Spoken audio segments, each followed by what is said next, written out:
two-legged dog. The views and opinions expressed by hosts, invited speakers, and callers do not necessarily reflect the views and opinions of the Black Talk Media Project or the Black Talk Radio Network.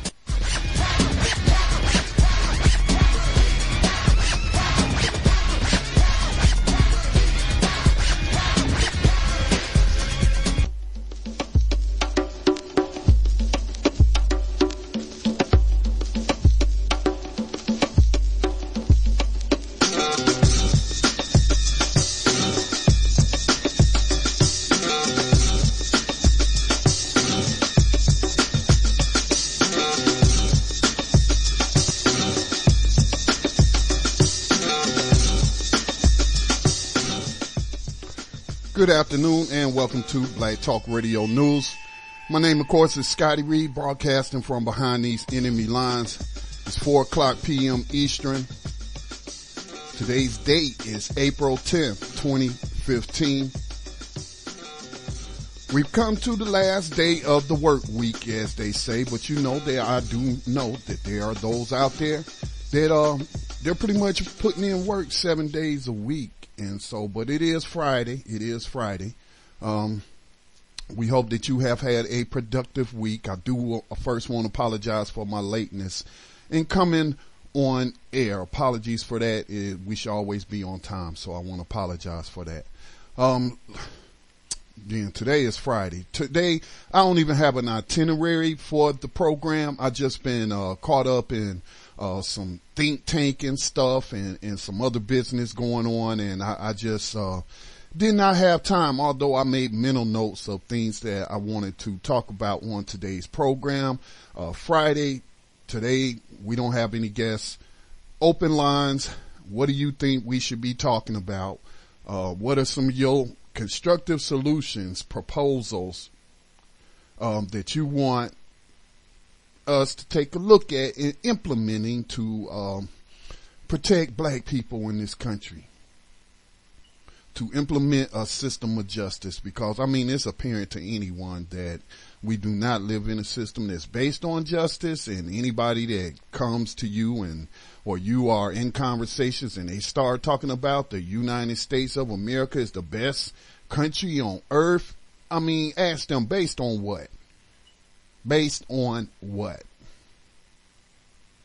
The fact is, we live in one of the worst places on earth,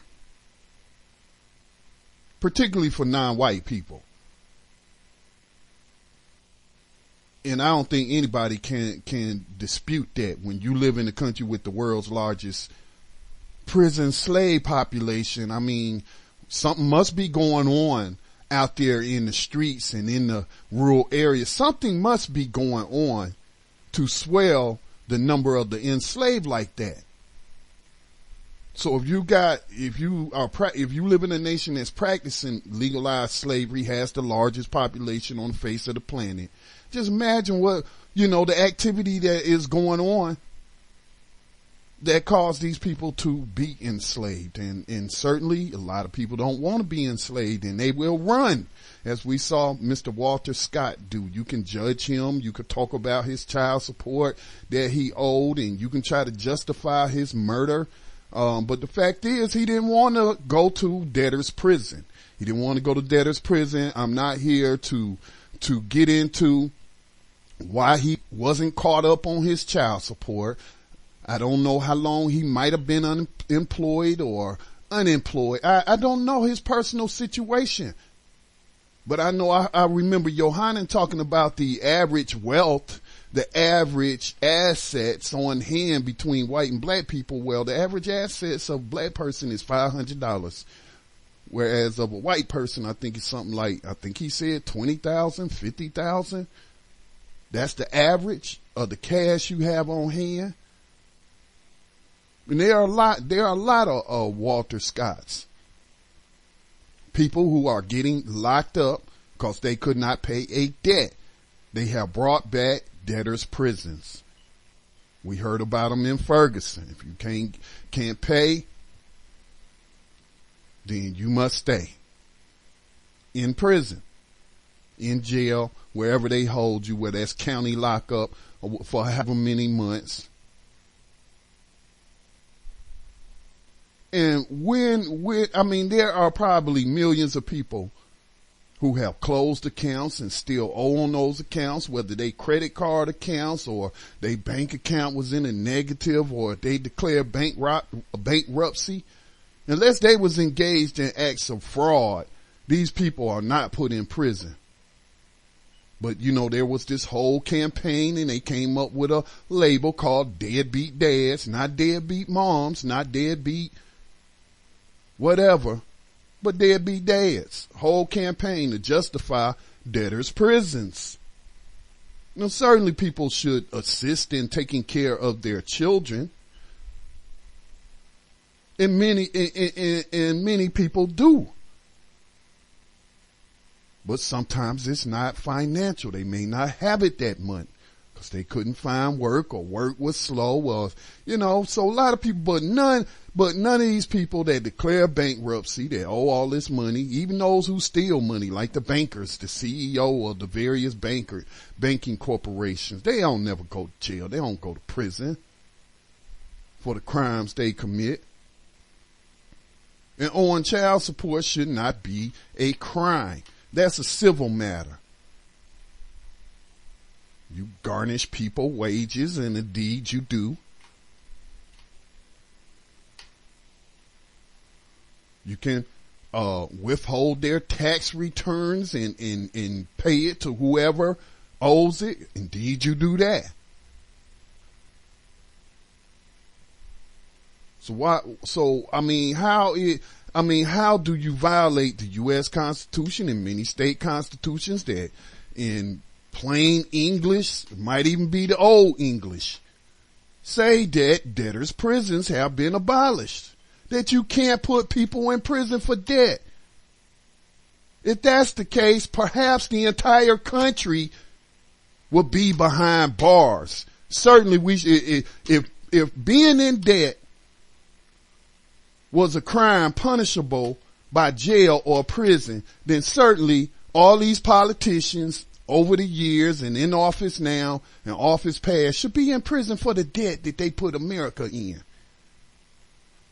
For running up the credit card and launching wars and giving all these countries military weapons on the credit card, on the nation's credit card. You know, you ain't paid for these things. So before you judge this man, as some are doing, which we knew they would, judging Mr. Walter Scott on how much child support the state of South Carolina said he owed, let's just compare and contrast that with how these politicians and others get away. I mean, the judge in Ferguson, how much did he owe in taxes? How much did he owe? Tens of thousands in taxes, certainly far more, if I remember correctly, far more than what Mr. Scott allegedly owed in child support. This judge that was putting black people in jail,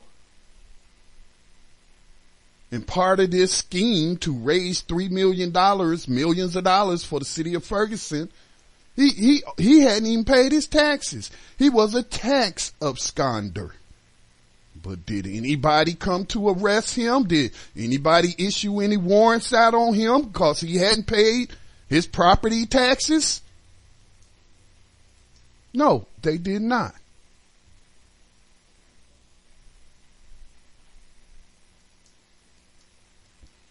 Not that I'm a big advocate of paying taxes for property. That right there shows you don't really own property in America, but I'm not going to go down that road.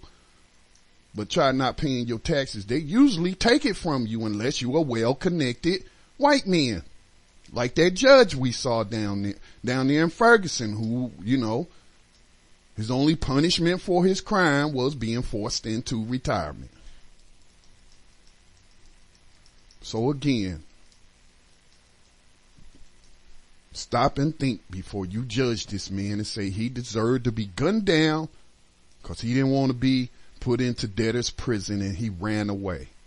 Do you know how many black people have been gunned down by these slave patrols running away because they didn't want to no longer be enslaved? physically in chains and whatnot. They didn't want, they ran. And indeed, he told his brother said that if they ever stop me or whatnot, I'm not going to jail over this. And he ran. He said, I'm going to run, and he ran.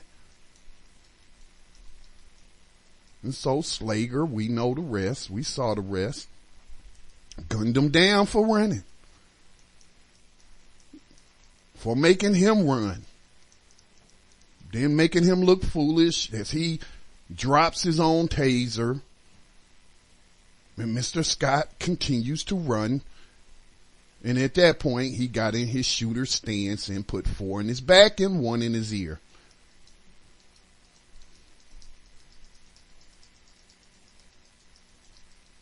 I shouldn't even have to come on and defend whether or not Mr. Scott deserved to die, or debate whether or not he deserved to die for running, or deserved to die because he owed some child support, so said the state, which it was going to illegally, unconstitutionally arrest him and put him in jail for owing a debt. Again, look up your state constitution. This happened in South Carolina. Let's look up South Carolina's constitution. And surely only a few people that I've seen on social media. I've been engaged in a couple of conversations about debtors' prisons involving Mr. Scott. So let's look at their constitution. It's online. So usually they'll have a title or something that pertains to that: Declaration of Rights, Rights of Suffrage, Legislative Department, the Judicial Department. Let's see, amendment and revision of the Constitution. So go to Declaration of Rights. We'll look at the online version. See if I can scan this quickly. This is usually where it is listed. Talking about elections, residence, suspension of laws, separation of powers, searches and seizures, invasions of privacy, presentment of indictment, right of bail, excess of bail, cruel and unusual or corporal punishment. Certainly this was a cruel and unusual punishment for owing child support and running from a cop to get gunned down like that. So his rights, certainly his South Carolina constitutional rights. Let's see, suspension, and here it is, imprisonment for debt, section 19. No person shall be imprisoned for debt except in cases of fraud. That is in the South Carolina Constitution. In South Carolina, like many states, are using child support debt to put people in prison. These are a violation of these people's constitutional rights. Nobody who goes bankrupt, who starts a business and it fails and they all owe all these people this money, and then when they can't pay it because their business has failed and they file for bankruptcy, that absolves them of their debt, right? So they don't go to prison. But not child support. Because, we think of the little children and we think of the little child starving as a result of the non-custodial parent hasn't been paying his payments or her payments. And so we think we know the whole situation when we don't. But regardless, how is it that we allow people, nobody legally has challenged this stuff, imprisoning people for debt? So again, this is all this stuff is publicly available. It's information. It's if we find the information and how we use it. So that's what I got to say. I'm sorry, that was on my mind, as the last article I saw on Facebook before I logged on to do the program was how much Mr. Scott owed in back child support. So what? I was about to say that, drop a F-bomb on you, but I caught myself.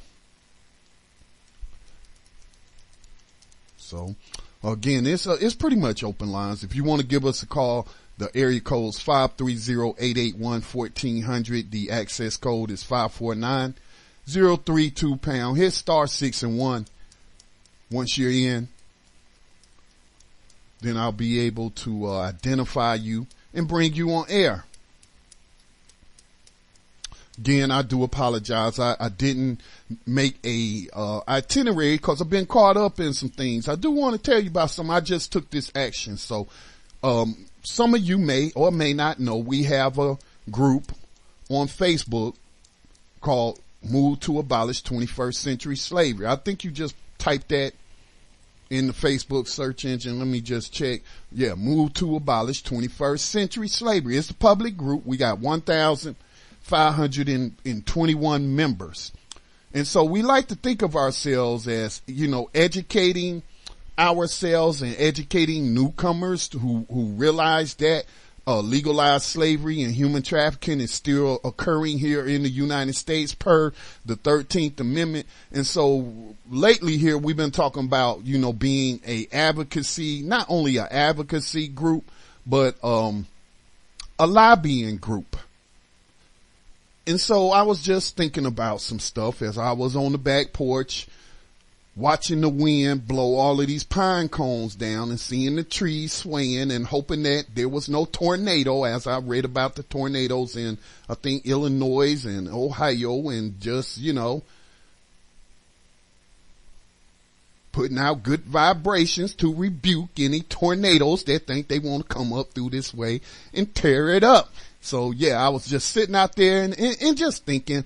And one of the things I thought about is, right now we're in the 2016 United States presidential campaign, right? So you're seeing a lot of articles. I mean, this time of year or this time or period preceding a presidential election, it gets a lot of media, it gets a lot of press.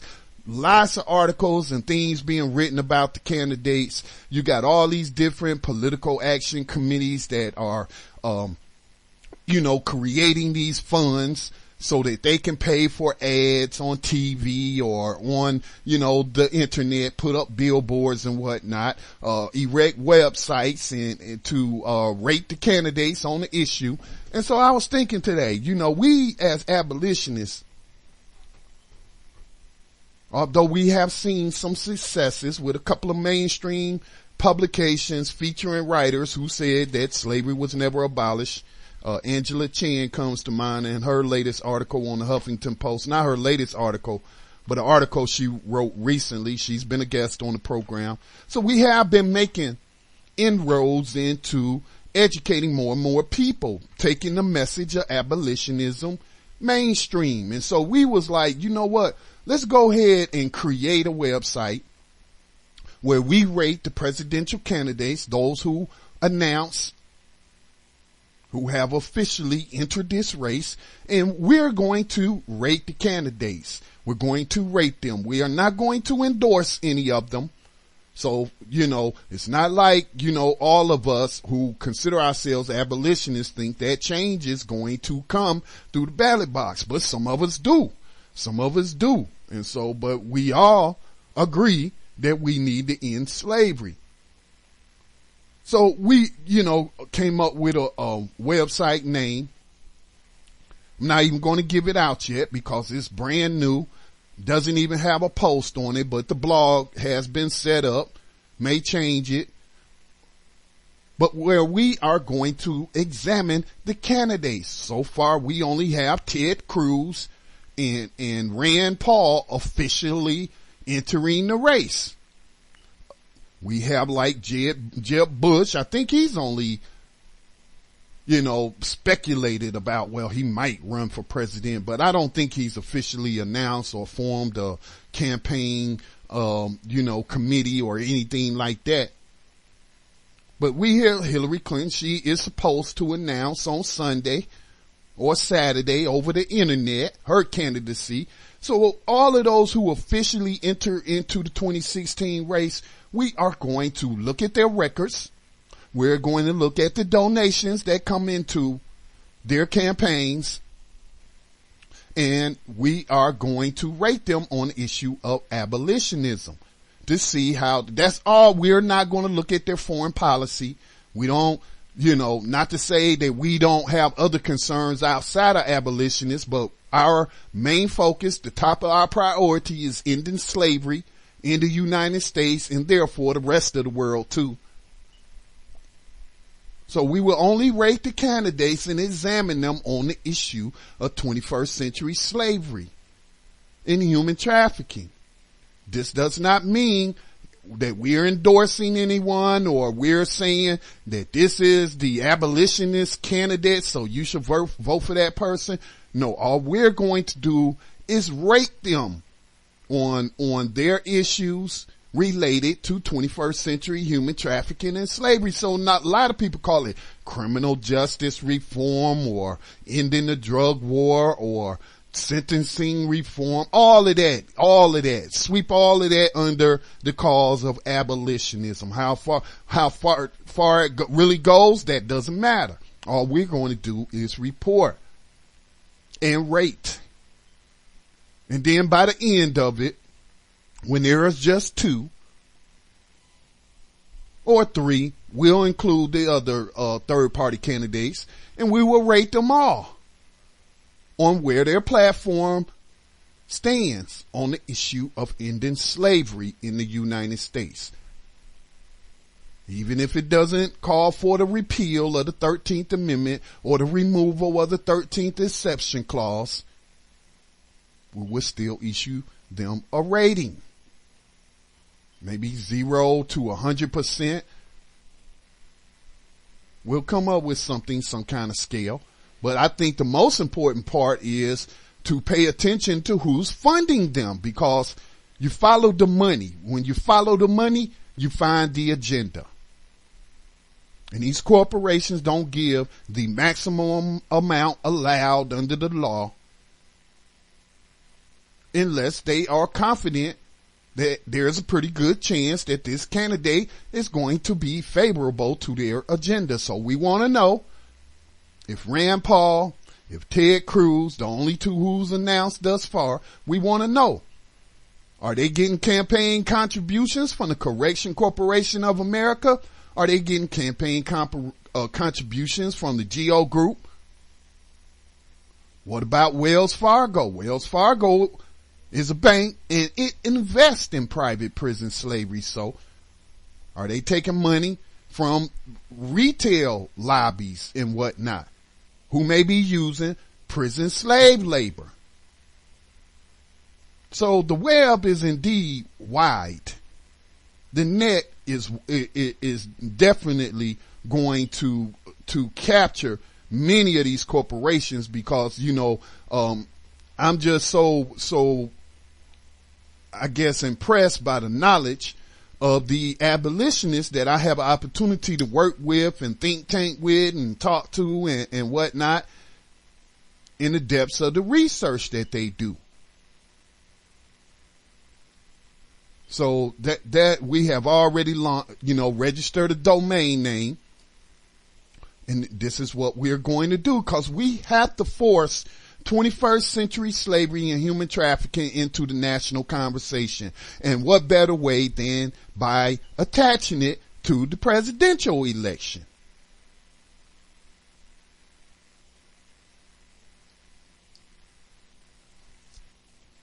The end goal is not to get anybody elected, but to advance the cause of abolitionism. That's it. As an abolitionist. Let me give out the telephone number again. We're going to take a break.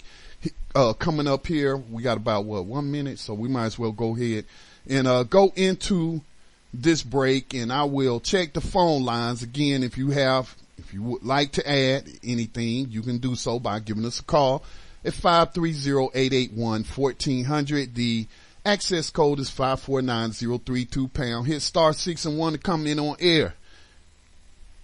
If you in Saudi Arabia, tune in. If you in Pakistan, if you are in Germany or the UK, you can just simply call the show from my profile page on Black Talk Radio Network by clicking on the little button that says call the show, or clicking on the link that says listen or call in with the web-based flash phone. It'll be a free call. You don't have to worry about it. You just got to have headphones.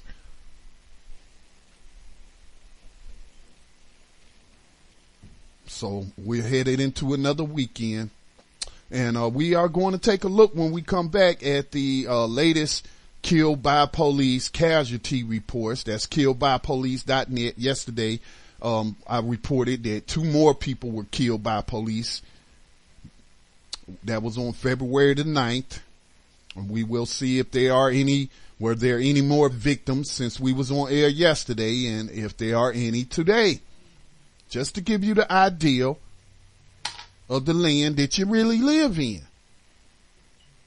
Not the one that you are programmed to think you live in. No, the country that you actually live in. All right, we will be back on the other side. We do whatever we do to survive, bro. Drop it.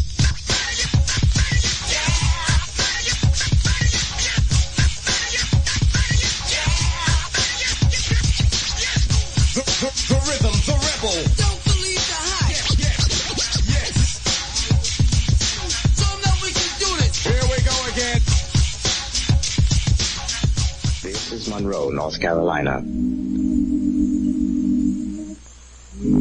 The town where local NAACP president Robert Williams created headlines when he said, "Sometimes violence must be met with violence." Many asked why. You know, we do whatever we do to survive, bro. Drop it. Some of the people who had thought that it would be better to settle these cases violently, I had been able to persuade them that we should use the courts and go into the courts. So this thing had boomeranged, and I was being held responsible for having brought these cases to court. There was a trial where a Negro maid had been kicked down a flight of stairs by a white man, and that this man hadn't even bothered to come to his own trial, and that he had also been acquitted.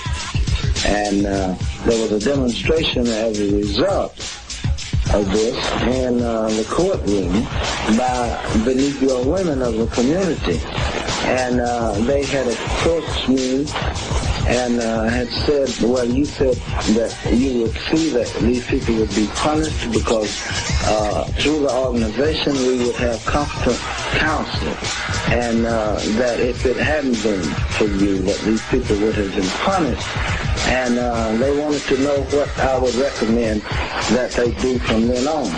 And so I recommended that they meet violence with violence, that Negroes must be prepared to repulse attack, that they must be willing to fight, that they must be willing to die and to kill if necessary, that there was no law, no 14th Amendment to the United States Constitution of equal protection in the South, and that therefore they didn't have any deterrent, so they would have to create the deterrent force themselves by meeting violence with violence.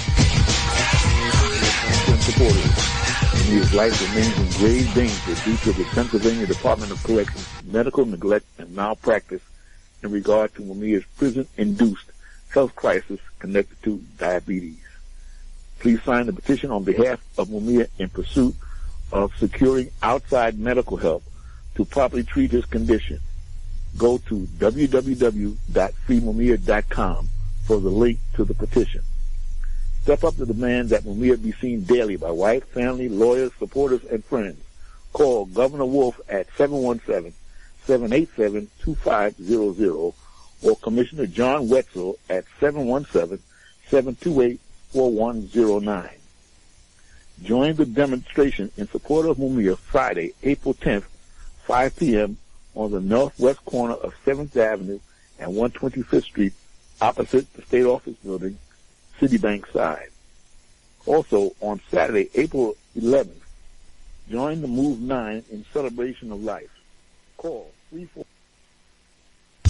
You are tuned in to the Black Talk Radio Network. For live programming schedules, visit us on the web at blacktalkradionetwork.com. Welcome back to Black Talk Radio News. My name is Scotty Reed, broadcasting from behind these enemy lines. If you want more information, because that audio clip was cut off on the telephone numbers, and plus you can get more numbers, just go to our Facebook page. Also follow us. After you follow us, or as they say, like the page, click it again and click on the drop down menu that says get notifications. People still haven't figured out that's why you don't see Facebook posts from your friends or the pages that you follow, because you got to take that extra step to click get notifications. And so follow Political Prisoner Radio. A lot of the information that's forwarded to me, like these events, I will post those there. To try to do my best to post each and every one, but sometimes they come so fast by the time I read them or get to them as I go through my email, the day may have passed already, but they are right now. This event should be going on. Let me take a quick look at Political Prisoner Radio's Facebook page. Let me see there. Yeah, today, 5 o'clock, so 24 minutes from now, they will be turning out at a rally at Adam Clayton Powell Jr. State Office Building at 163 West 125th Street. It's going to be in New York. All right, moving on. Before I jump to the casualty report for killed by police, I'm still not hearing or seeing any kind of mainstream media reports, and I would say even social media reports, because, you know, I have to start including us, we the people. We share all sorts of things on social media, you know, including pictures. I do it myself, pictures of my grandsons that my daughters post or whatnot, you know, pictures of family, but certainly I'm sharing lots of news and information as well. And so I'm not really seeing anybody really with Justice Howe on their radar, or producing a whole lot of propaganda for him on his behalf, because he was shot in the back too on April the 4th. Black male, 17 years old, had to witness.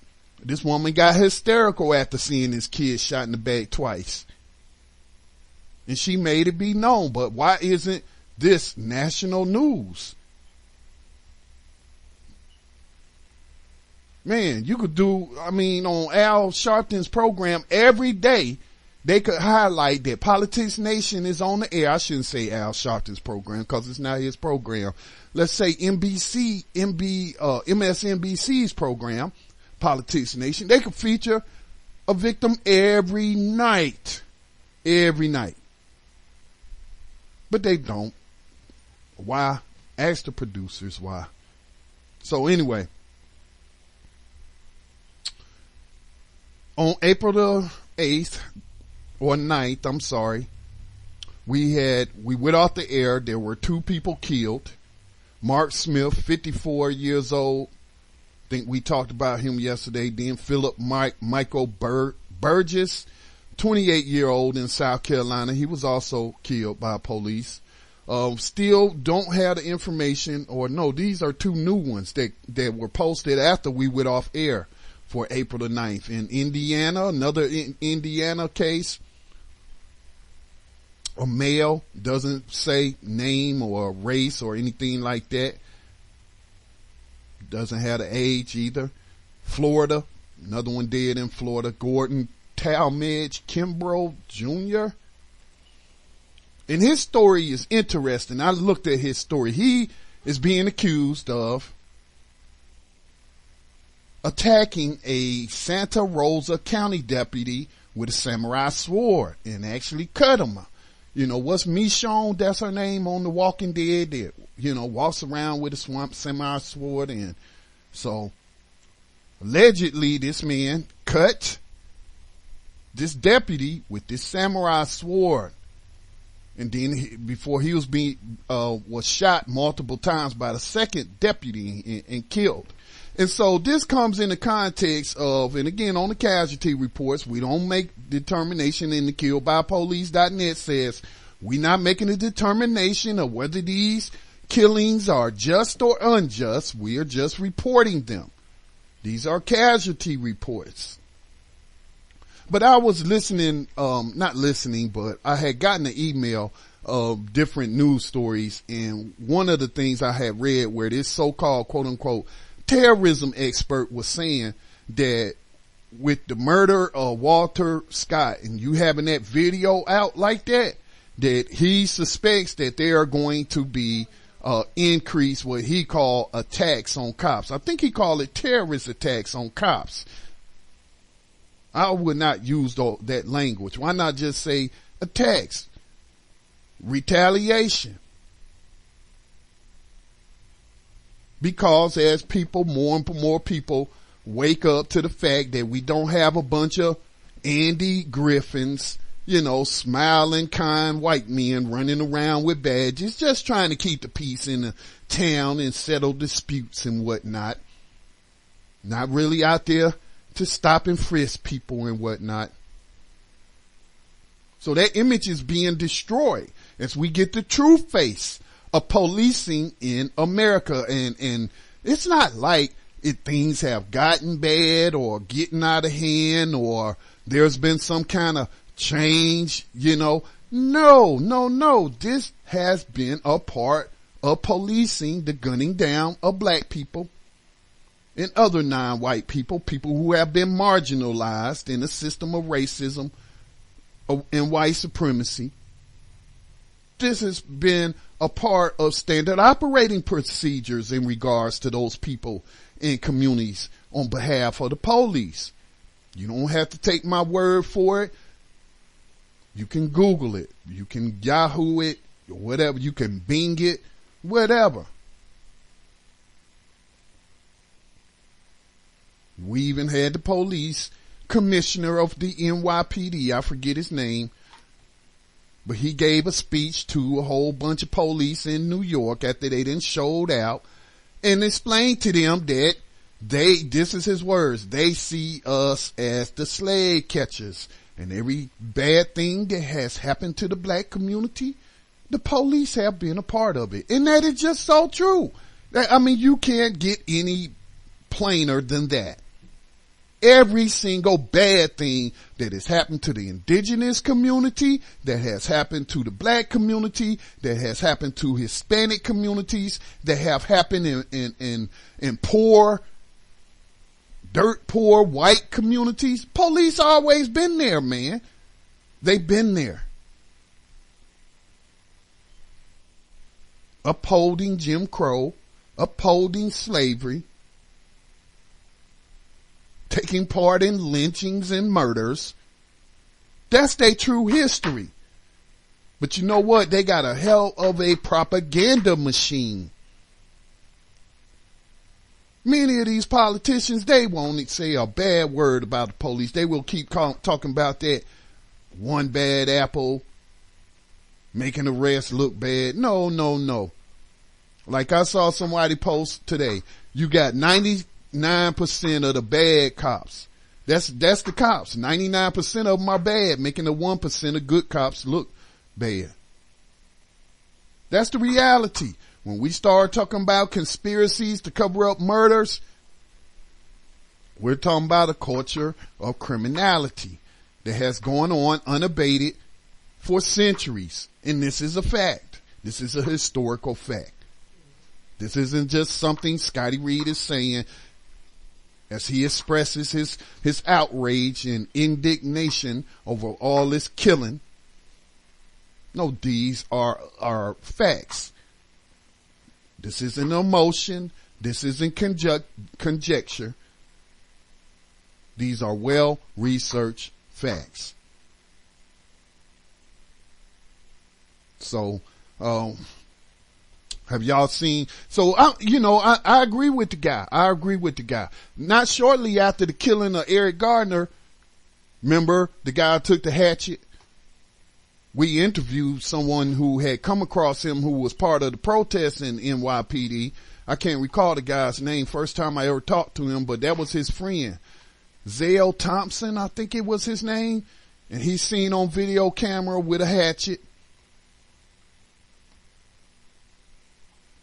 that he plants in the side of an NYPD officer's face after the killing and the failure to indict Daniel Panatello for choking out Eric Gardner. I suspect those things will increase. Then we saw the 2 cops, allegedly. There's a lot of suspicion connected to that story, but said that this man said he was going to put wings on pigs and traveled to New York and gunned down these 2 cops as they sat in the car.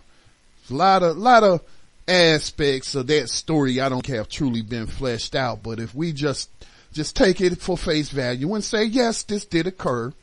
And we also saw the white guy, forget his name, in Pennsylvania, who allegedly took his sniper rifle and gunned down 2 Pennsylvania State Police officers, killing one, hospitalizing another. I mean, I am starting to notice an increase in police, in vigilante action against the police.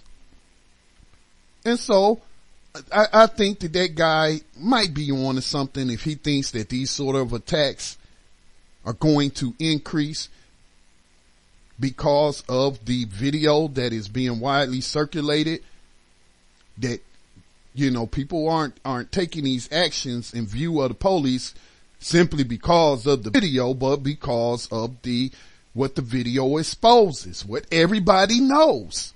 Just like we hear the Ferguson people saying, we've been saying this, and then Eric Holder talking about, they were right and all this and that. And we know the police activity itself is what's causing these attacks. I think this is what Yohanan was hinting to on Wednesday night when we were doing New Abolitionist Radio. If he was, I might not have caught what he was saying. I was thinking about it later, and he was talking about, national security, if these killings are a threat to national security. And I was saying, well, I was thinking he was talking about our national security, and I was thinking, the government ain't concerned about the security of black folks. We gonna be secure in our communities. Ain't nobody gonna do that but us. That has always been the case throughout history when black folks were allowed to get their hands on guns. They have secured their own communities in the face of white terrorism. But perhaps he was talking about the way the government was going to look at all of these killings of cops as a threat to national security. And they'll blame programs like Black Talk Radio News. They'll blame people like Mumia Abu-Jamal and others who point out all of this killing and enslaving and whatnot. They'll blame the rhetoric. They'll blame us. Instead of blaming it and placing the blame where it should be placed. You practicing 21st century slavery and human trafficking. And we are in an age of information, and I don't know why it took this long, but more and more people are becoming aware of that fact, and they're connecting the dots of all the murders in the streets, all the arrests, all the convictions. They are starting to see the world's largest, or acknowledge that the United States has the most prison labor camps than any nation on the face of the earth. And everybody just have different ways of dealing with it, or how they think it should be opposed. You got your people like his name was just mentioned to me today.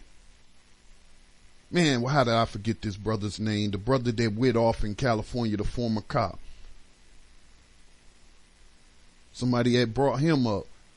But, yeah, that's why we seeing more and more of these attacks. I'm noticing a pickup on these stories. Again, this guy that got killed yesterday, well, he allegedly attacked a cop with a semi-sword. Cause their good guy image is being destroyed as it should be.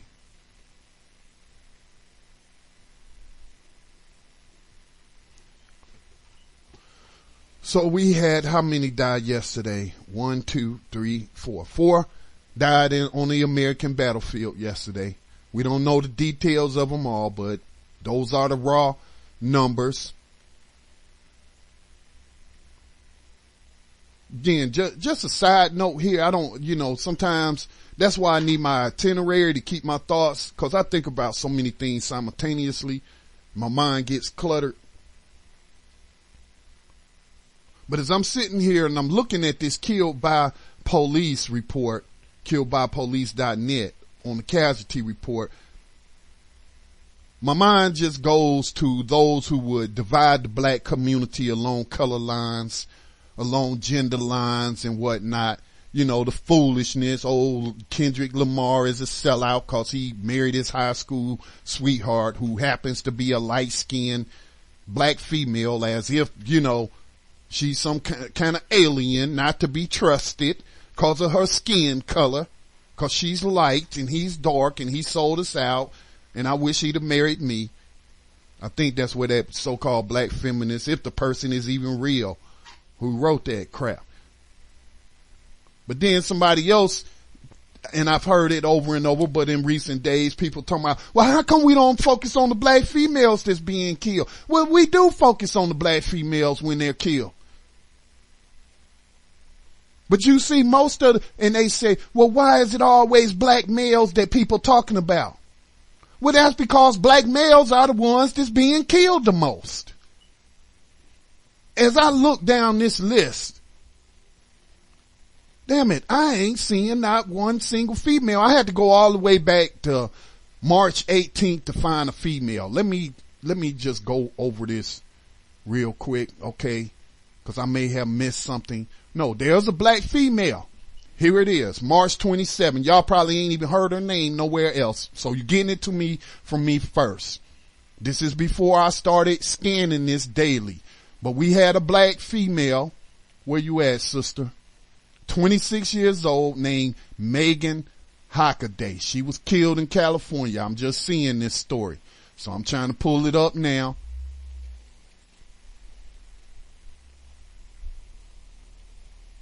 And let me just make sure. I think she was the last female shot and killed by police in this country. No, she wasn't. Actually, yeah, Megan Holiday was female, black, California, March 27th. That's before I started doing this daily casualty report. So 26-year-old woman, this is in Oxnard, California. 26-year-old woman was fatally shot by an Oxnard police officer responding to a domestic dispute early Saturday in the 500 block of West Vineyard Avenue. Let me see. Full story available for subscribers only. Okay. Well, I'll tell you how I get around that. I will just get her name and do a Google search. Megan Hockaday. Let's see. Search Google for Megan Hockaday. What's the latest news? April the 1st, BET did a story on her. So, it's not that nobody's covering black females, but you're not seeing black females being mentioned every day. It's because there are so few of them. Still far too many. Don't get me wrong. Still far too many of our sisters and mothers and daughters getting gunned down in the street. But I'm speaking to the cynical person who would plant a seed of division in our community and somehow try to, think that we should be mad at each other. Black females, y'all should be mad at black males cause they don't care about black females that's getting killed by police. Why is black males getting all the media attention and all? Like we control the media. We can only control what we control. Okay. But the reason that it seems like black male victims are dominating the news is because they dominate the casualty reports. They are the most hunted and they are the most gunned down. Let's see. Did Megan Hockaday, an African-American woman, have to die in a police-involved shooting this past Saturday in Oxnard, California? This is a question local authorities will have to answer as they investigate how a domestic violence call led to an officer firing at a 26-year-old who was wielding a knife when the cop arrived on the scene. She might have had a little paring knife, a butter knife. They have killed kids with butter knives in their hands. So we don't know the details and all of this and that, but like I talked about here lately, do you have to gun down these people because they got knives? Do you have to shoot to kill? Do you have to shoot to kill? I know you train to kill and you want to kill. But a lot of times these people have mental illness. If you go into a domestic violence situation, you know everybody's wits aren't about them as they are emotional and whatnot. So there's got to be a better way of diffusing the situation than just gunning down people like the woman in Charlotte. You know, I talked about her, the black female in Charlotte here in North Carolina. Same situation, domestic violence call. Her girlfriend called 911. Hold up. Come on, BET. Don't start them ads automatically now. Let's see. At approximately 1 a.m. Saturday, a man called 911 to report a dispute he had with Hockaday. An officer named Roger Garcia said he heard screams coming from inside the apartment. Within 20 seconds, Hockaday was shot and she died at the scene. Domestic violence is one of the most challenging calls we go on, quite frankly, in the city of Oxnard. We average 2,500 in domestic violence calls a year, Police Chief Jerry Williams told the police station. 3 children witnessed the shooting and are with family following a Child Protective Services evaluation. So, appears another black family has been destroyed. The police did not come to help, to calm the situation down, to bring any mental health professionals along with them to talk to these people who are in a highly emotional state, to talk them down off the ledge, if you will. No, we are coming to kill. Then we're going to get a tattoo showing our kills. Which brings to mind, I'm sure everybody's seen the video of the California man who was running from the police on horseback. That's the first time I've seen that now, a police chase involving horses. Like the Wild West or something like that. You know what I'm saying? And they get the guy and the guy gives up, jumps on the ground.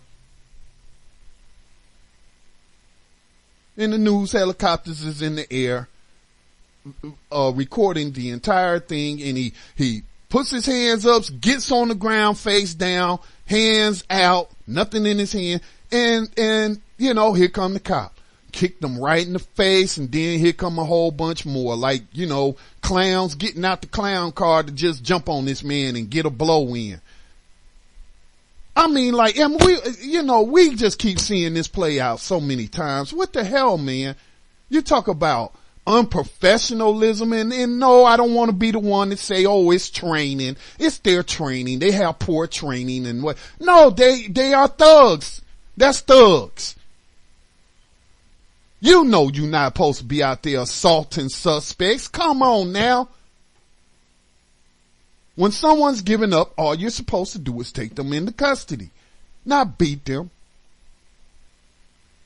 So let's not put it on training. Let's not make the excuses. Every last single one of those cops should be arrested because we have the video evidence, just like we had the video of Slager killing Mr. Scott.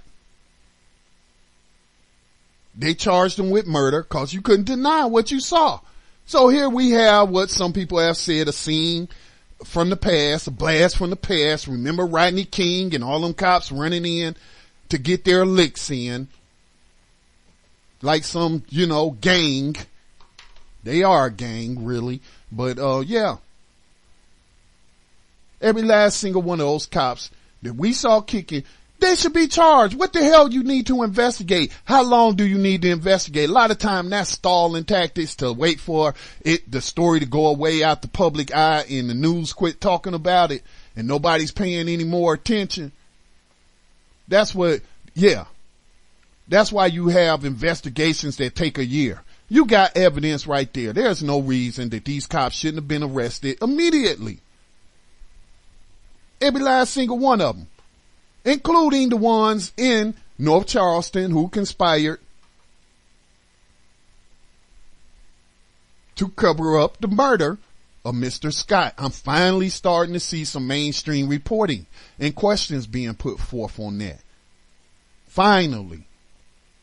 After how many days? Now people are talking about these cops' role in covering it up. They should be charged. Just like how we saw those black teachers, some of them facing like 20 years, might have got 20 years or something for changing test scores, whatever that whole deal was. Immediately they was arrested.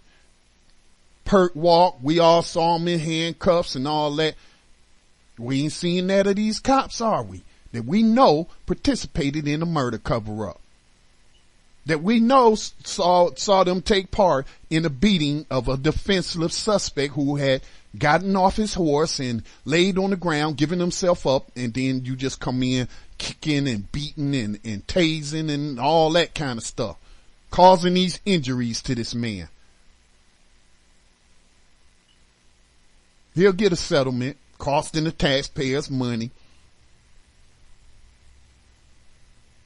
Anyway, we need to take a break. We're going to play some music. Rafa Siaifu from the FTP movement. They put together sort of like an all-star hip-hop group or underground hip-hop artists in the Atlanta area, put out this about a year ago. Still relevant to today. And I will check the phone lines and when we come back. Just to let you know, Tando Radio Show will not be on air. As was not on air yesterday. Brother Dave is attending to some personal business that he needs to take care of, so there will be no program following Black Talk Radio News, but there will be a broadcast of Race Treaty tonight. Race Treaty, and we have an anonymous black police officer who I'm told will be a guest and call in to that program tonight. Race Treaty. So, that's hosted by Brother Robin Benton. And, he also is part of, anti-racism media. You might see some of their posts on Facebook and anti-racism television and whatnot. So he's the host of that program every Friday night at 10 o'clock p.m. Eastern time. We hope that you will tune in, because we need to understand, how do black cops participate in the cover-up of a killing of another black person? Have no empathy for your own. That's sad, man. That's sick. That's just sick. No other way to describe it. We'll be back on the other side. This is Ron Hayes with Hood News, and you're listening to the Black Talk Radio Network. Stay tuned.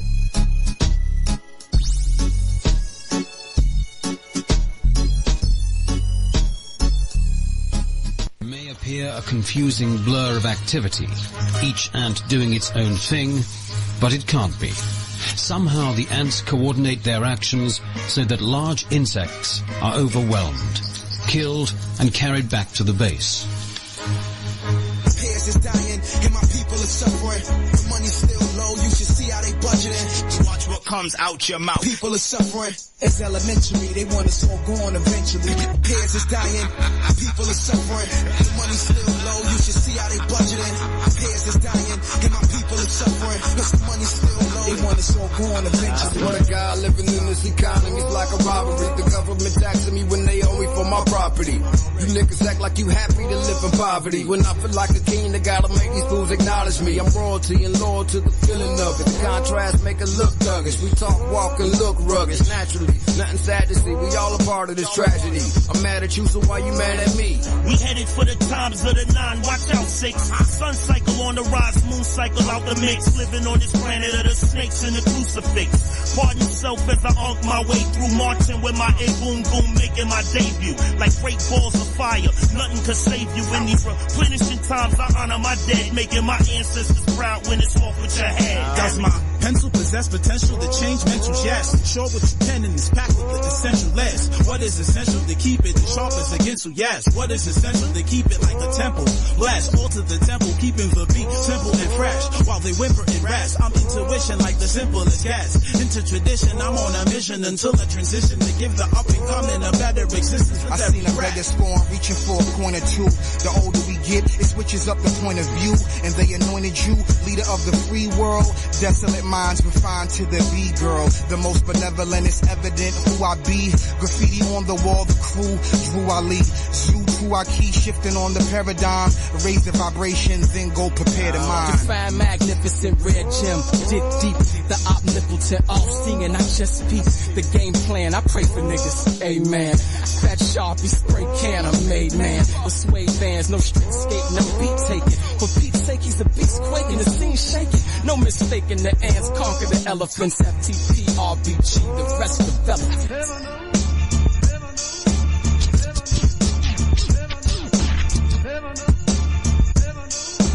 What's the ant's secret that makes them the most efficient predators on Earth, consuming more meat than lions, tigers, and wolves combined? I'm way medicated, puff lying, lace sedated, and stay dedicated to culture that created the essence of the lessons now delivered in my presence. Kalanji called upon me, so now I pose the question: how is it that the blacks aim in whips and chains, having nothing else to lose and everything to gain? Now niggas entertain for some whips and chains, a white dame and some fame. Is that shit not strange? Kinda hard holding down your dreams when you blacking in America with institutions set to bury you 6 feet underneath dirt for debt deep. Disciples psychological when making those ends meet and needs be. A hand feeds the other teasers. Gather thoughts, grab the Gatling for good reason.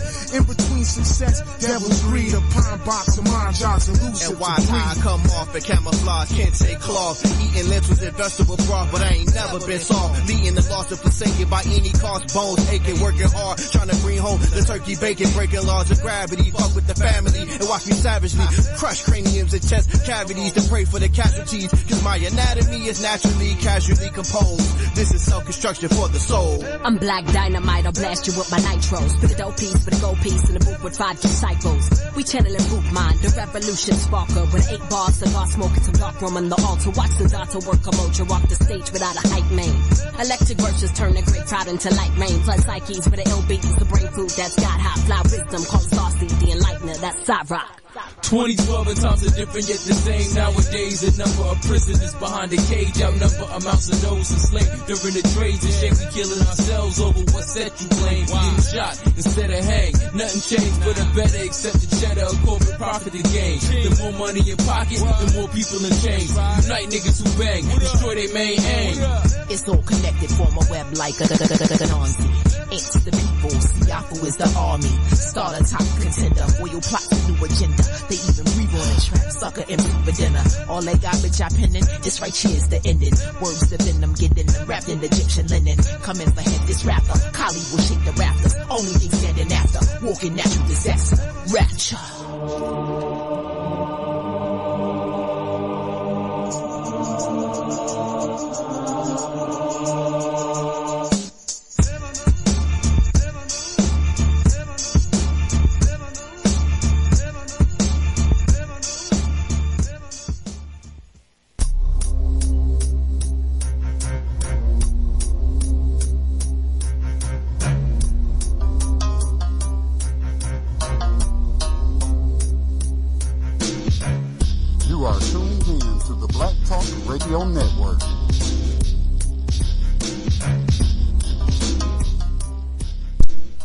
Black Talk Radio News with Scotty Reed, broadcasting from behind these enemy lines that I refer to as USA Inc.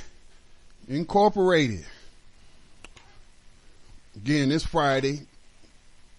Some might think I'm just all over the place. Man, I got so much on my mind. Our problems are many, you know, and I'm just, you know, trying to be part of a collective to try to bring some of this stuff to an end, especially slavery, so that my grandchildren and your grandchildren can have a future that is full of freedom and liberty. Because that is not the case right now. There is no safe spaces in America for black people. No, not, you know, if you want to take advantage of society and go out and, you know, about your business, work, play, whatever. It just seems a whole lot of people in this country are getting gunned down unnecessarily. And that's a sickness of America. That's just part of that sickness. Like Martin Luther King said, the greatest purveyor of violence on the planet, the United States of America. And the federal government hasn't brought down the full extent of the law down on these killer cops. No! They have actually, I heard somebody talking about one of these candidates. I think it might have been Rand Paul. Could have been Ted Cruz talking about, no, it wasn't. But I read somebody talking about federalizing the police. I'm like, the police are already federalized. Yeah, they were talking about federalizing the police so that, like, that would be a solution to all these people getting gunned down by police. Bringing the police under federal control, then you could have more accountability. I don't buy that. And you shouldn't either. And two, technically they have already been federalized. When they get those grants, those block grants to lock you up, to run their operations, to engage a community in the drug war, to go out and wage war on those communities, that's as an extension of the federal government.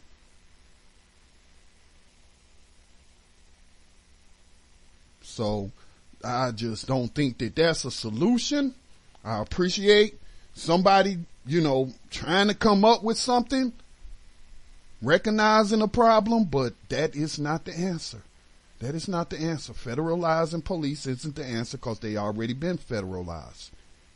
Getting more non-white cops on the force is not the answer because non-white cops are helping white cops if they're not indeed gunning down people themselves. So that is not the answer. We know those are some of the things that people have said. That's what we need more of. Well, obviously, that has been disproven. Those theories have been disproven by real life. So, oh Lordy, I'm trying to bring on Reverend Ajabu. What is Reverend Ajabu's last name? Let me see if I can find that out right quick. Mosiah Ajabu. We had him on New Abolitionist Radio. He was running for Congress, I think as an independent. Might have been as a Republican. Black brother. He was running on an abolitionist platform.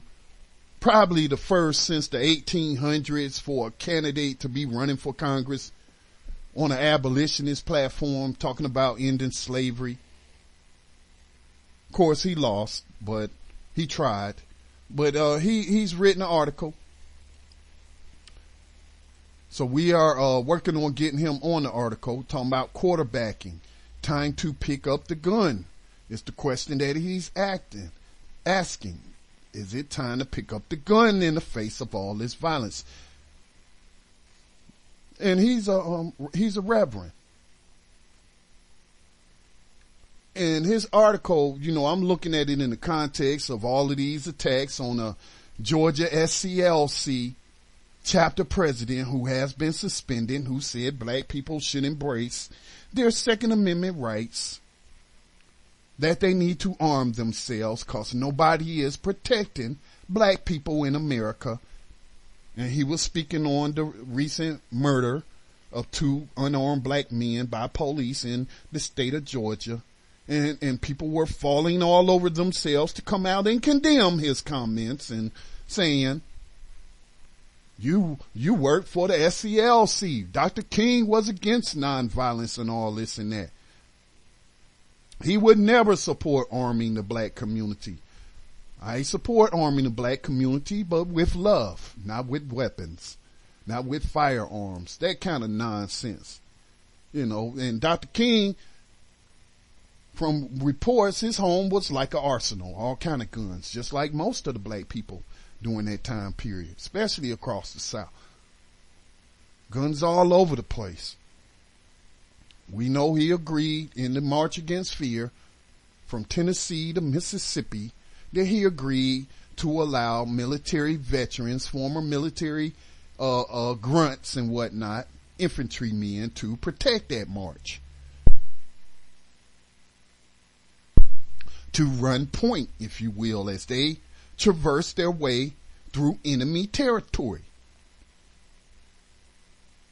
So that's what I guess, you know, is the vein of what Reverend Ajabu is talking about. He said, now again, we have let me just read a bit. Now again, we have concrete evidence that police make up their stories to justify their outright murder of men of African descent. Quarterbacking is what I call this act of lying by police, and it is taken from a scene in the movie Training Days. In this scene, Denzel, along with some other police officers, torture, rob, and kill a big drug dealer. Once the operation is completed, Denzel jumps into an easy chair and says, "Now let me quarterback this thing." By quarterback, he meant to make up a lie to tell his superiors and the public about how this killing went down so the lie will look like the truth. This is how this scene relates to the killing of Walter Scott. Initially, when Officer Michael Slager killed Walter Scott, the officer made up the lie that he was struggling with Walter. Walter had taken his taser. The officer feared for his life, so his fear justified the taking of Walter's life. In the movie, we had the benefit of knowing that the cops were lying.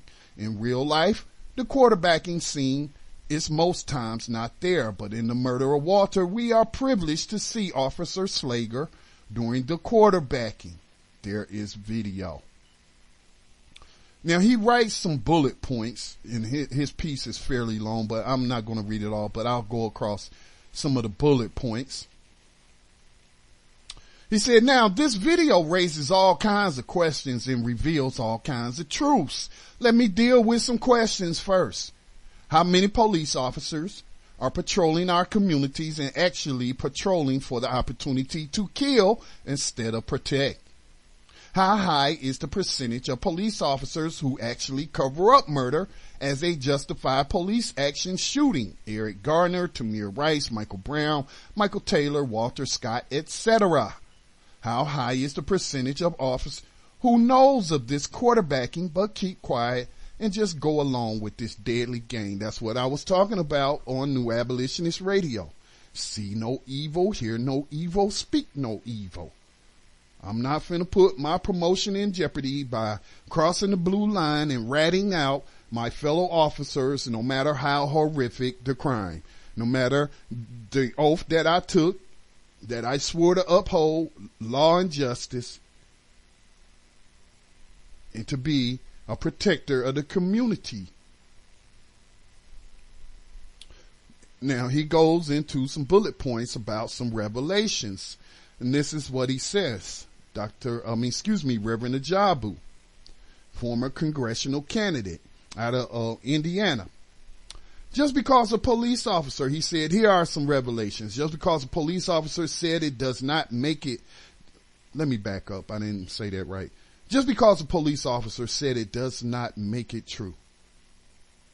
Again, we heard that, and a lot of people live by that. Just because a police officer said it, it must be true.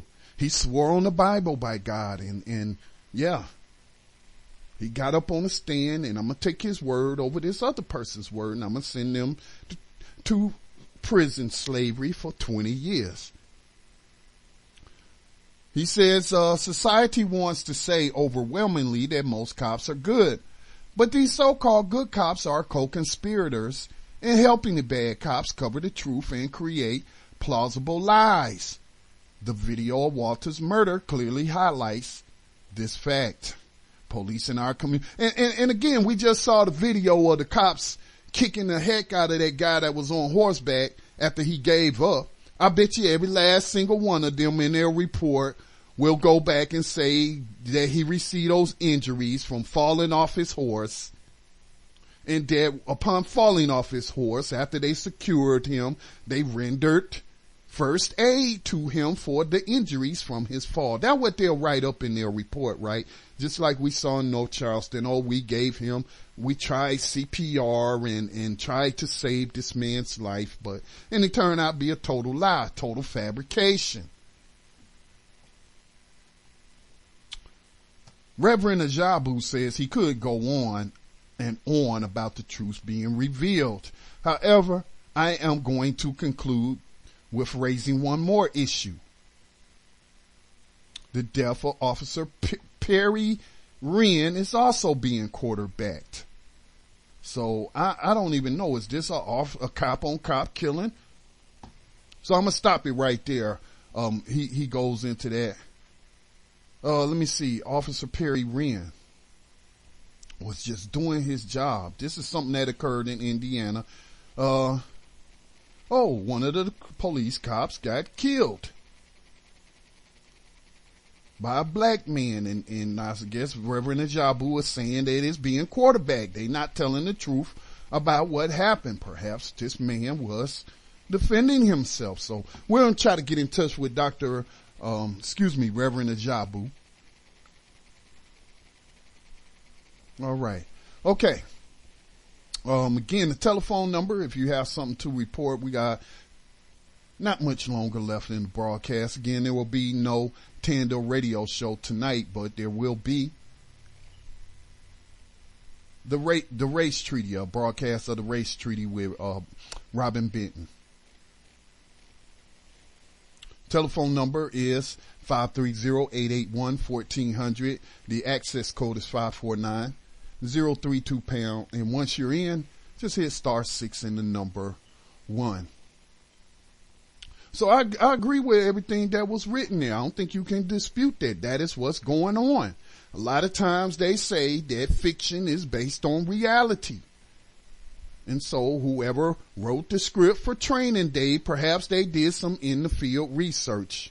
Maybe they got cops in their family, or, I don't know, maybe, they got some inside knowledge of how they do things and, fictionalized it.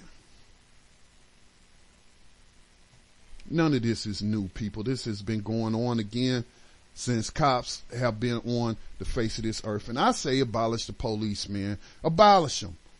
Abolish them. Because they do more harm than any good that they are doing in our communities.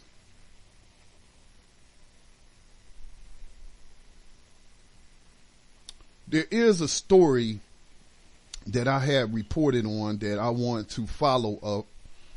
I guess part of the racism report, but the one of the stories that we had put out or helped circulate was the 12-year-old girl. Was she 12 years old?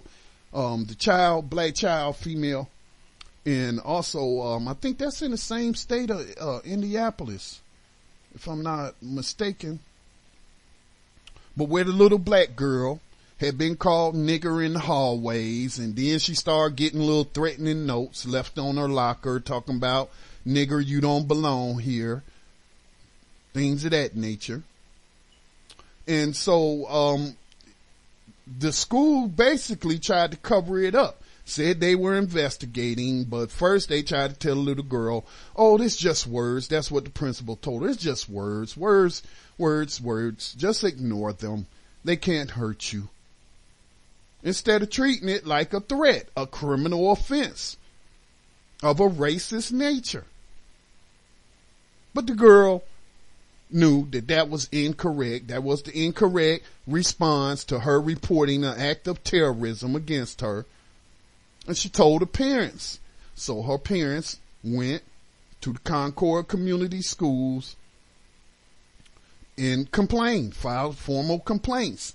And they were getting a runaround and basically ignored. So they did what you're supposed to do and, you know, didn't like what the principal had to say. Well, I want a meeting with the superintendent.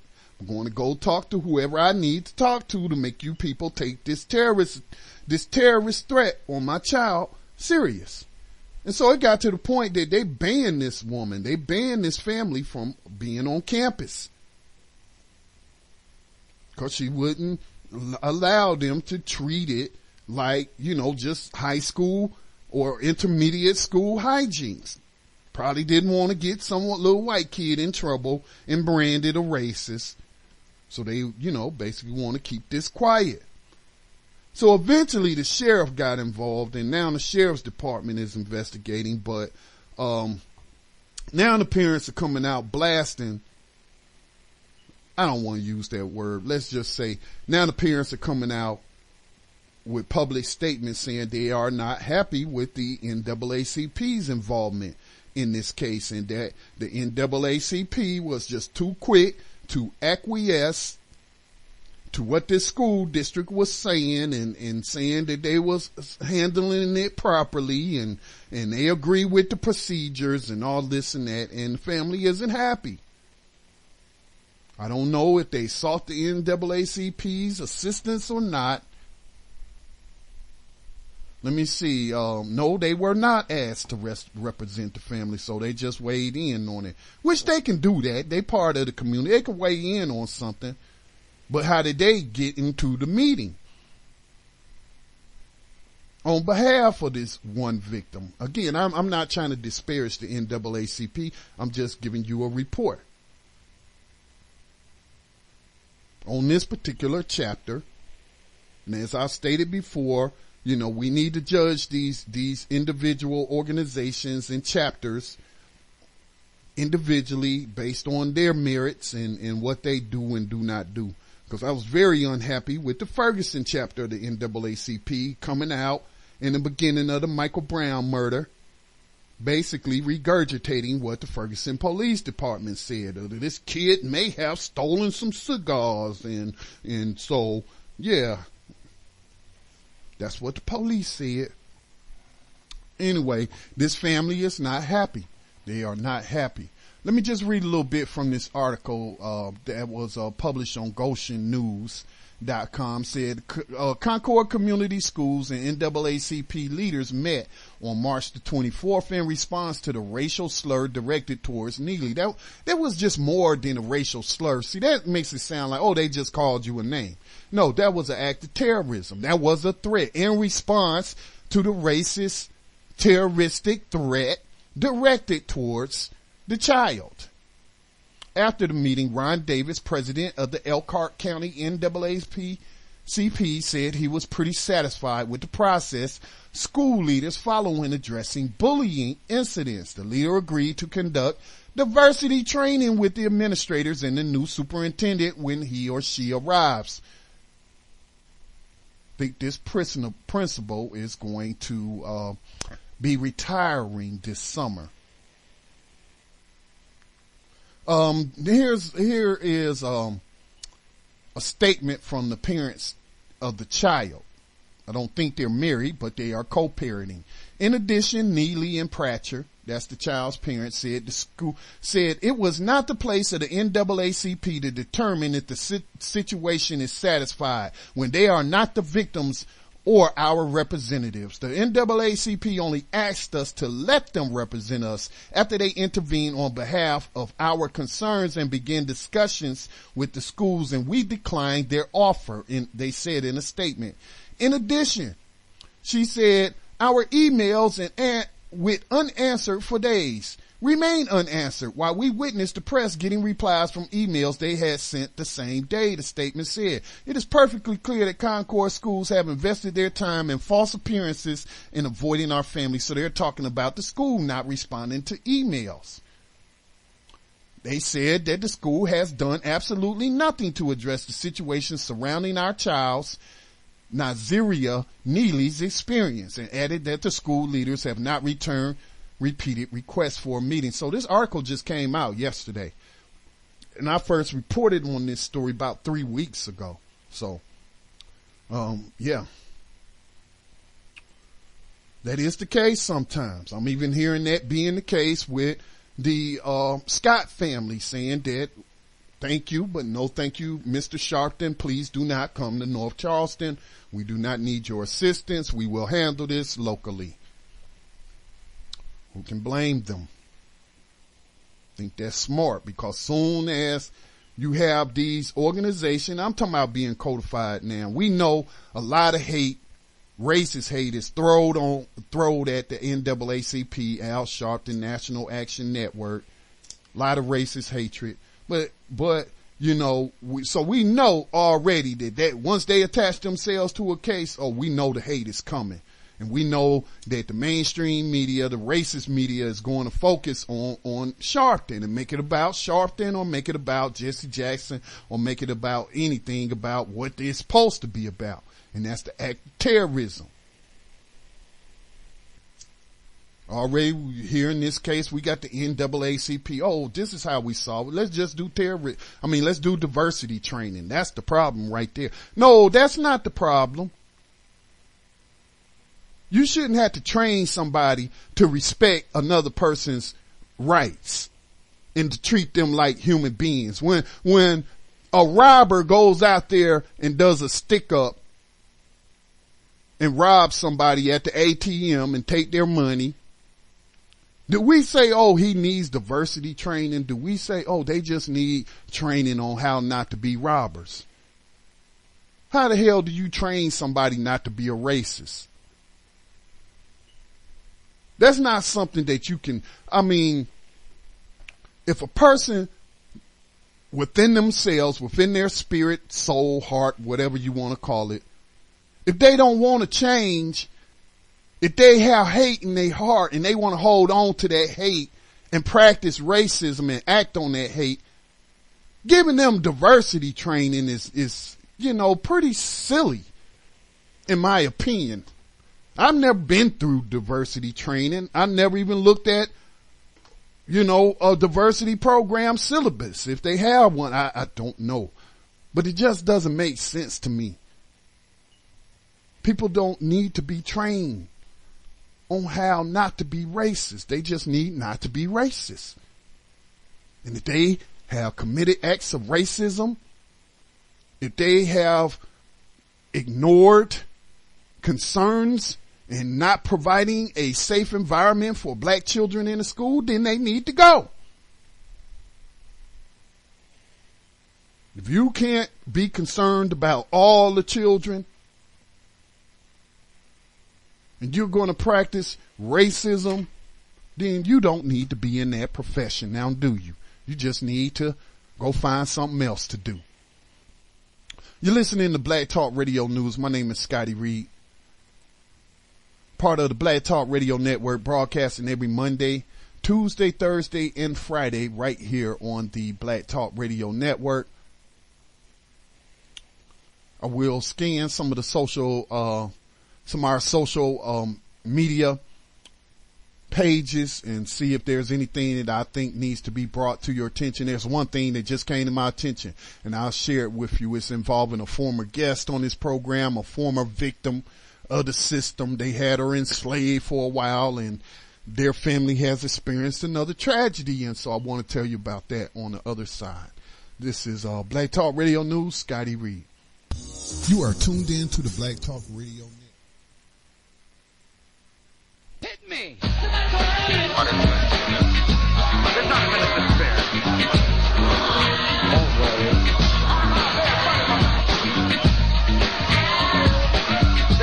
to spare. Booker, host of Time for an Awakening Radio on the Black Talk Radio Network. Speaking in behalf of the Black Talk Media Project's 2015 fundraiser.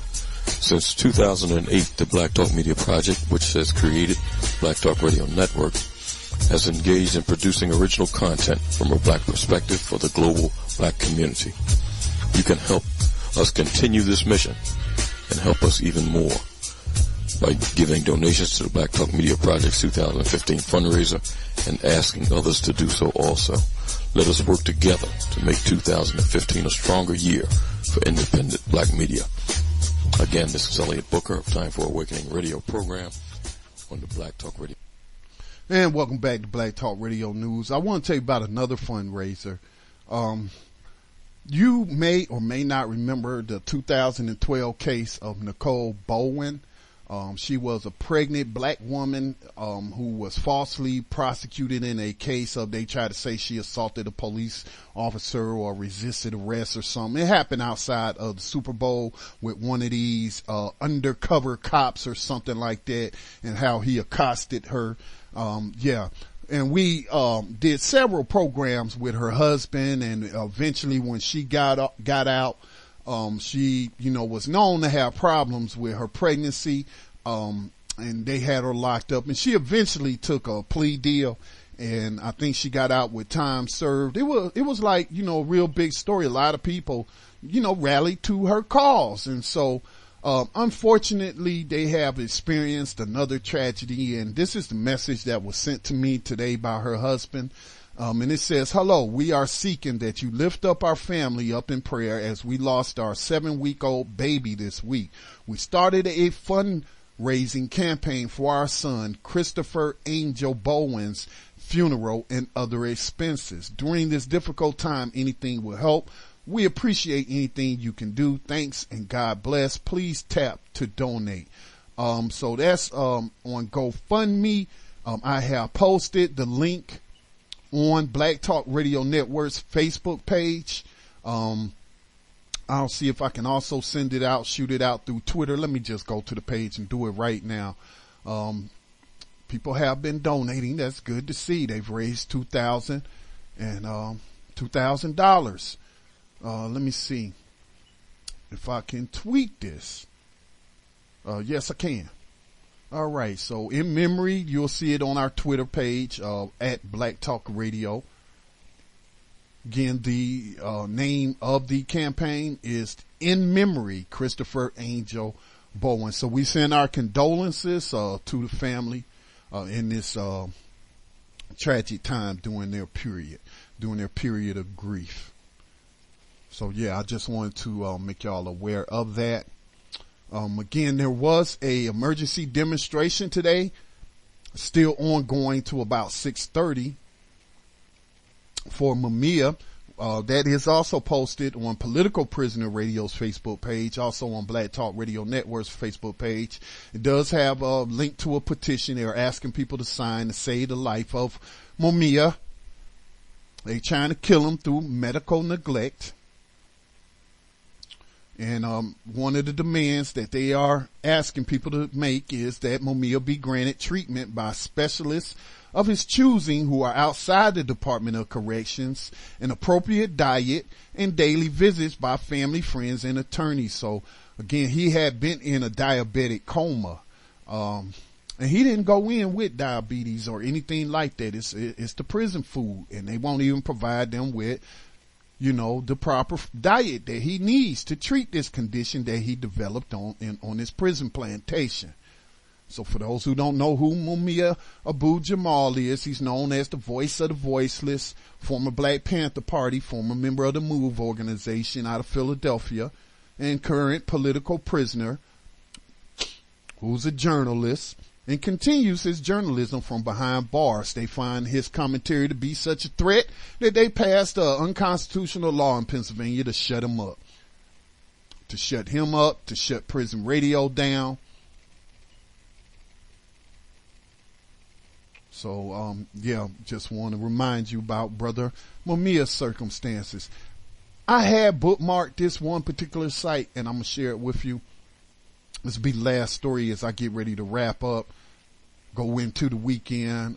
We don't have anybody that has any questions or comments they'd like to make on the line. So, let me see. I wanted to share this story that came out of Kuwait, about African women are being sold and treated like slaves. Well, damn it. If they're being sold, they're not being treated like slaves. They are slaves. Okay.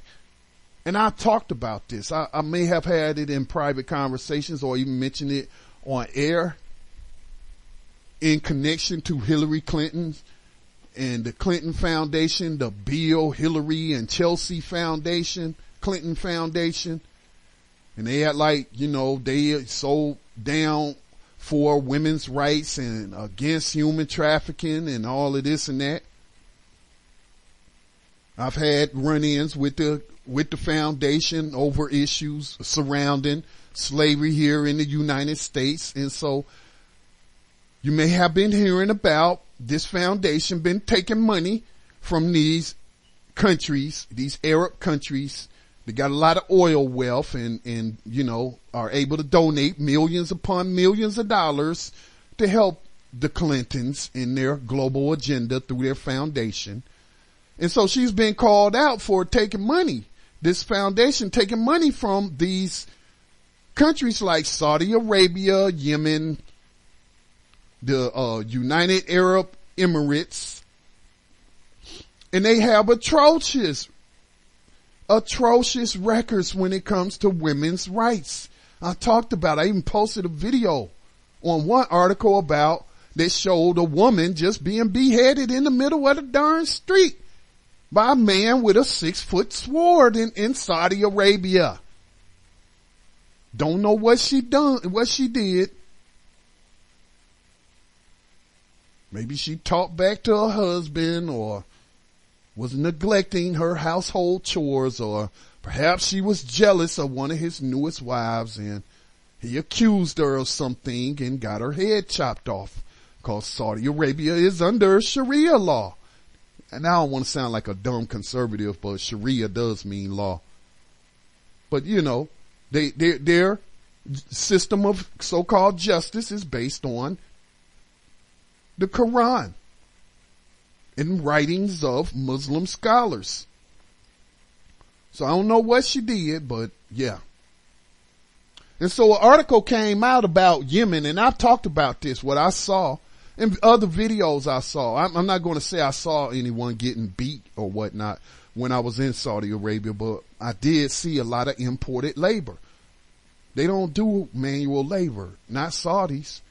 They import all their labor, and there's Africans and Filipinos mainly that they import to be the housekeepers, to run the stores, to do this, do that, do the laundry and all this and that. They import all their labor.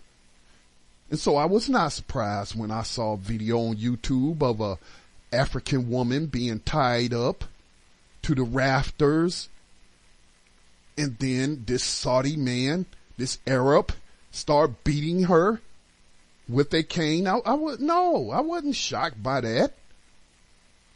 I know about the slavery being practiced against black folks in the Sudan. You got black folks enslaving black folks. I know people want to ignore that, but damn it, I'm not one to ignore things when I'm confronted with facts. But yeah, but let me stay on these Arabs though. Yemen, there's an article that came out, face2faceafrica.com, and they are talking about African women are being sold and treated like slaves. And they got a picture of this woman with a horrific, looks like somebody threw some hot water or some acid on her or something that boiled her skin, caused these lesions and blemishes. Says in the capital city of Middle Eastern nation, Kuwait, the one, that they sent 500,000 U.S. soldiers halfway around the globe at tremendous cost after Saddam Hussein invaded them, reclaiming Kuwait as part of Iraq, which actually it was. He did have a legitimate claim there because it was part of Iraq prior to World War II, and then Roosevelt and Stalin and whoever else. What's the guy name out of Britain? They sat down and divided up the world and wrote these lines on a map and made up countries like Kuwait. So this is occurring in Kuwait. We heard all them lies and stuff about Iraqi soldiers throwing babies out of the incubators in the hospital and stomping them out on the floors. That was part of the propaganda operation to sell you on the war. But it says, in the capital city of Middle Eastern nation, Kuwait, African women hailing from Sierra Leone, Cameroon, Kenya, and Ethiopia are being duped into lives of servitude after they are promised nursing and hotel jobs abroad, according to The Guardian. Explaining the selection process for jobs on arrival, one worker who used to work as a nurse in her homeland of Sierra Leone explained, the agents took us to their offices and people would come to look at us. If they said, I want this person, they took you to their house. And according to a number of housemaids that were interviewed, once the agents made their profit off of the sale of a woman, they usually never heard from or saw these agents again. In fact, the lives waiting for them at these gated mansions are ones where they are expected to work 22 hours a day. Damn, they only give them 2 hours to sleep, eat, and you know, take care of their bodily functions. 24-year-old Adama had the misfortune of being employed by a family in Kuwait City. According to Adama, in addition to never being compensated during her time at the residence, her employer deliberately spilled hot oil on her as she cooked. I was crying, but she did not even look at me. I said, Madam, why you do this to me? She told me that I'm a slave, I'm too slow, and I'm not fast enough. But damn it, ain't nobody talking about him running up in Kuwait to free all these slaves. The United States is not building some coalition to run up in Kuwait and set the captives free. Because Kuwait is a partner of the United States government. So I was not surprised to read this story. I already had some knowledge and information on this. And as an abolitionist, I'm against all slavery, whether it is legalized slavery or slavery in a country that has already outlawed slavery. And I can't even tell you if Kuwait has ever outlawed slavery. Probably not. But yet these countries are you know, getting money from the United States taxpayer and practicing slavery, human trafficking. This is just a damn tragedy, man. How do we stop this? See, that's why we have to take the cause of abolitionism global. We can't let people like the Clintons pretend like they're addressing problems when all they doing is covering it up. They're just confusing people when they're taking money from these enslavers. So, yeah. All right, that's the end of the program. Again, don't forget tonight at 10 o'clock p.m. will be a episode of Race Treaty. I am told that an anonymous black police officer, I think he may be retired and he may be still working. I'm not sure. I have to go back and read the email, but they will be part of the conversation tonight. Of course, going to look at North Charleston, but they will also be looking at Ferguson in review in terms of human rights and applying human rights international law to these situations and circumstances involving the murder of black people in the United States. Y'all be safe this weekend. Recognize that you live behind the enemy line. They're gunning us down for absolutely no reason, simply because they're evil and wicked people.